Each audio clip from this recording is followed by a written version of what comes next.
नमस्कार दोस्तों, आप सभी का स्वागत माय A123 मोटिवेशन चैनल में।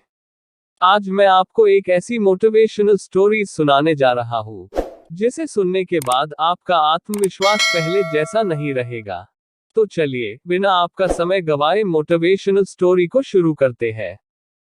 एक बार एक राजा था। उसके राज्य में सभी अच्छे से चल रहा था। उस राजा ने अपने सैनिकों को बढ़ाने के लिए बहुत मेहनत की थी।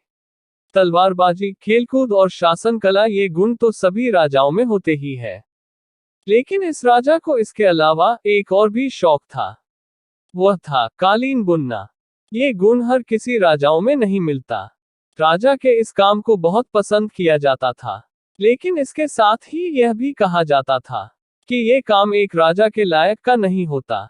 एक बार की बात है, जब वह राजा अपने सैनिकों के साथ जंगल में शिकार के लिए गया। वहां पर अचानक वह अपने सैनिकों से बिछड़ गया। राजा को अकेला देख वहां के डाकुओं ने उस पर हमला बोल दिया और उसे बंदी बना दिया।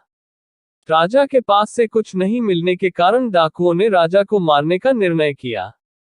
इस पर राजा को एक युक्ति सूझी। राजा ने डाकुओं से कहा कि यदि तुम मुझे कालीन बुनने का सामान ला दो, तो मैं तुम्हें इस राज्य के राजा से 100 सोने के सिक्के दिलवाऊंगा। इस पर डाकू मान गए। राजा को कालीन बुनने का सामान ला दिया गया। राजा ने कालीन बुनना शुरू किया। जब ये कालीन राजा के द्वारा पूरा बुन दिया गया, तो इसे राजभवन में भेजा गया। वहां पर रानी इस कालीन को देखकर राजा के काम को पहचान गई और उसमें राजा द्वारा लिखे गए संदेश को पढ़ लिया और रानी द्वारा राजभवन में आए डाकुओं को पकड़ने का आदेश सुना दिया गया और डाकुओं को राजभवन में पकड़ लिया गया। फिर राजा को जंगल से छुड़वाया गया।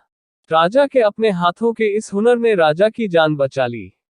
तो दोस्तों, इस कहानी से हमें ये सीख मिलती है कि अगर हमारे अंदर कोई भी हुनर हो, हमें उसे छोटा नहीं समझना चाहिए, क्योंकि वो हुनर हमें किसी भी परिस्थिति से बाहर निकल सकता है। इसका कोई फर्क नहीं पड़ता कि चाहे वो हुनर छोटा है या बड़ा। तो दोस्तों, हमें अपने हुनर पर फक्र होना चाहिए।